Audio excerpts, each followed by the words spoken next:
Hello, hello, hello, and welcome once again to another Can I Own podcast.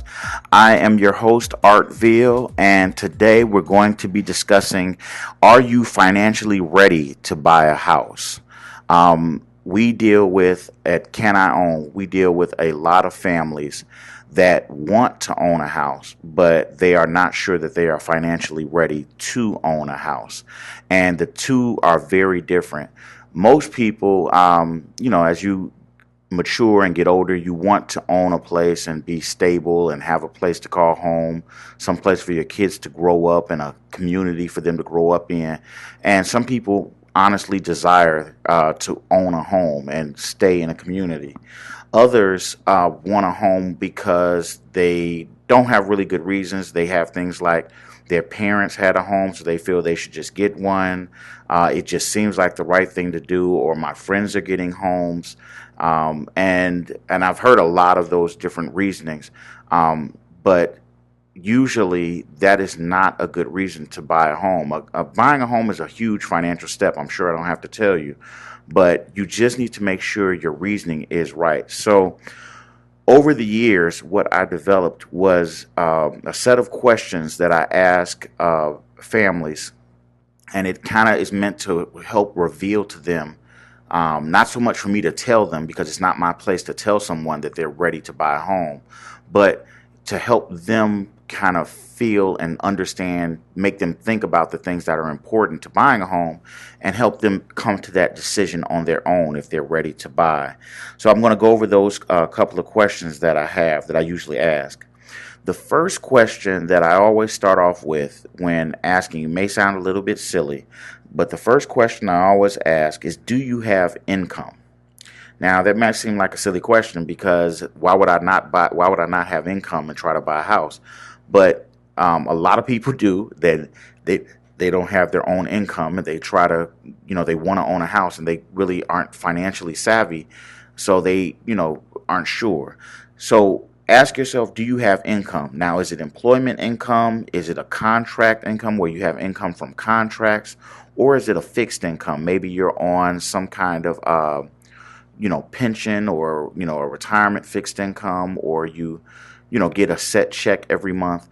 You need to know if you have income, and is that income enough to afford a house? Now, you might not think it's enough to afford a house, or more importantly, most people don't have a question of if it's enough to afford a house. Most people's questions is it enough to afford the house that I want?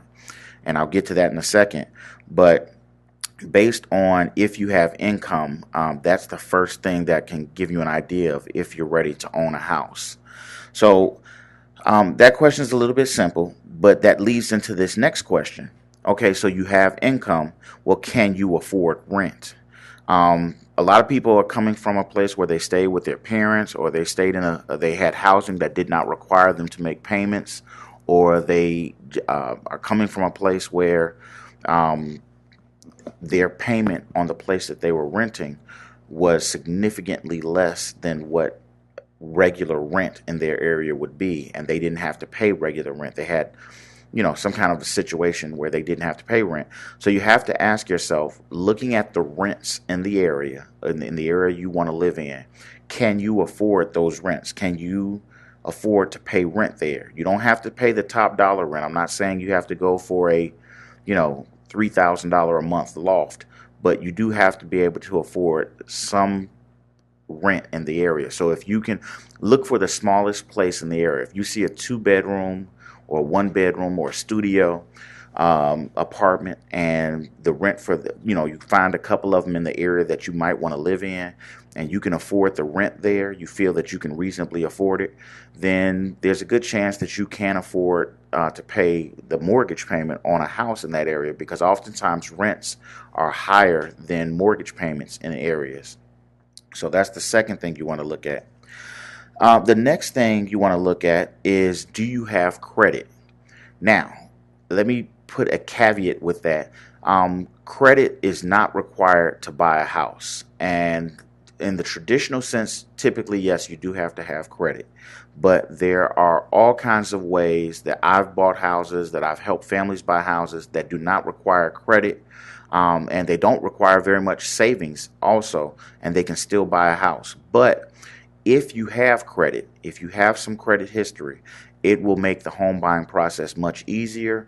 It will give you more options as far as buying a home, and it just makes it it's easier to follow the traditional process. And most people are familiar only with the traditional process of buying a house. Going down to the bank, getting a loan, closing on a house, and buying that house. And there's a lot of different ways. I've bought houses. I've been buying houses for 20 years, and there's a lot of different ways to buy houses besides that. So you have to look at, if you have credit, that will open you up to the traditional way of buying a house. Now, you don't have to have great credit, but you do have to have, typically you should, if you're going to go the traditional route, you should have some credit history, because credit history takes time, and so you need to have some kind of credit history. If it's not that good, then you can always work on improving it. And I teach all kinds of ways to improve credit and repair credit and build credit, but you need to have some kind of history before you go out in the traditional sense to buy a home.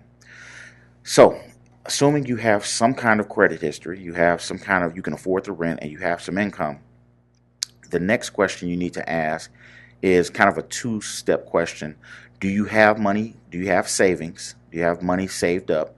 And whether you do or not, are you able to save? Are you able to save more money? Now, that's kind of a trick question, because most people feel that they're not, especially people that live paycheck to paycheck, feel that they don't have enough money to save.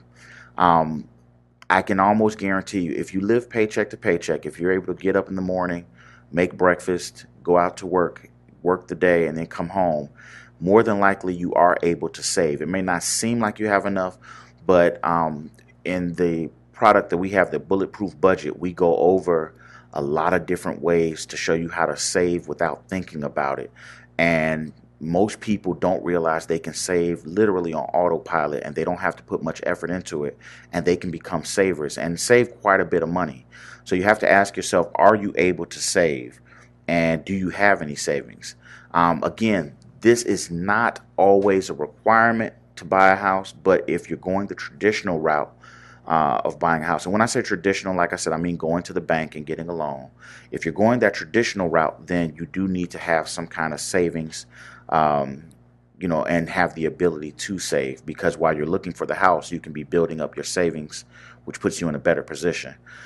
So assuming that you have savings, you have credit, you can afford rent, and you have some income, the last question that I like to ask is, do you need help to pay your monthly bills? So especially young families sometimes are still leaning on things to pay their monthly bills. So they might have a family member that gives them some help, not all the time, but occasionally.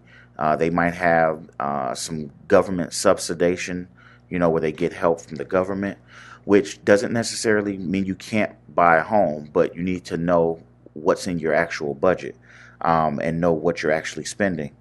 And so you need to ask yourself, do you need help with monthly bills?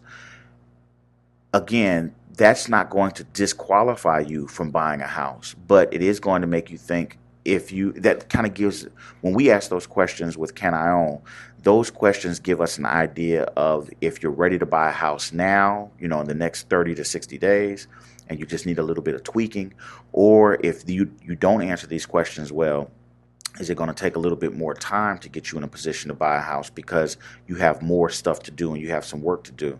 And then what we typically do is, once we know where you stand, how far off you are from being qualified, we'll sit down with you, work out a plan. We'll show you how to put together your own plan, and then you execute and follow that plan. And before you know it, you are ready to buy a house and you're qualified, and you learn a lot along the way.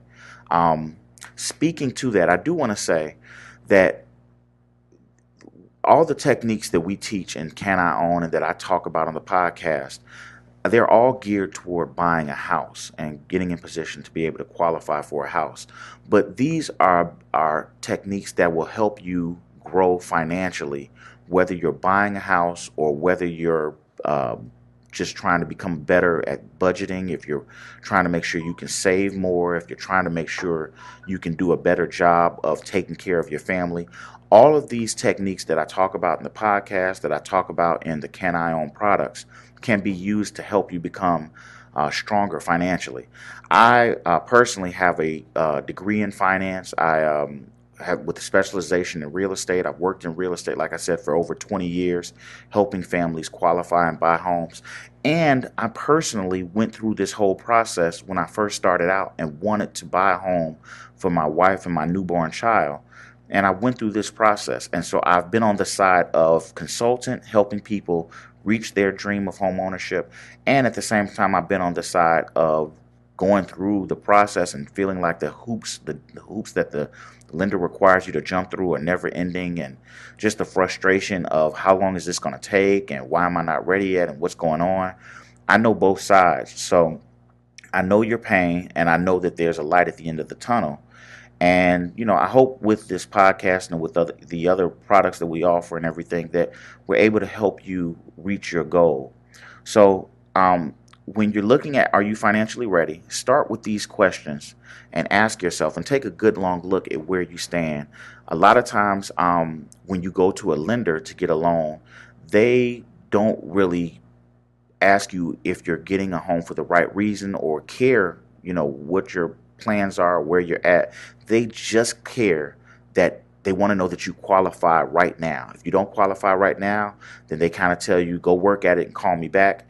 But you really need to kind of ask yourself these deep questions before you go through that process, because you need to have a good understanding of where you are before you go out and get help from a mortgage broker whose job is to make money off of helping you get the loan, getting you the actual loan. They're going to do whatever they can to benefit and I'm not speaking bad of mortgage brokers, because I work with many mortgage brokers, and they're upstanding people. In many cases, they're upstanding people. They do a great job, and they do truly want to help families, but they don't always know how to help a family that's not ready yet to buy a home. They know how to help families that are ready. They can get you through the hoops that are required, but they don't always know how to get you there when you're not ready yet. And that's what I plan to do, and that's what I hope to do, and that's what I do with CanIOwn. And hopefully these podcasts are beneficial for you. So ask your questions, gauge where you're at. If you have further questions, leave a comment, ask a question in the podcast. I'd love to hear it. I'll respond to it in a podcast or directly in the comments section on CanIOwn.com. In the meanwhile, if you can, go to the iTunes page and the Google Play page and like or give us a critique on the podcast. Give us a review, because it helps us make a better podcast. It helps us ask relevant questions to you, things that you find interesting. I know I'm not out here talking to myself, because I get feedback and comments from people all the time, but I want to gear it more. The more feedback I get, the more I'm able to help and try to get relevant, quality information to you that can help you in your process. So until next time, I hope you've enjoyed this information. I hope this has helped you better gauge where you are and what you're able to do.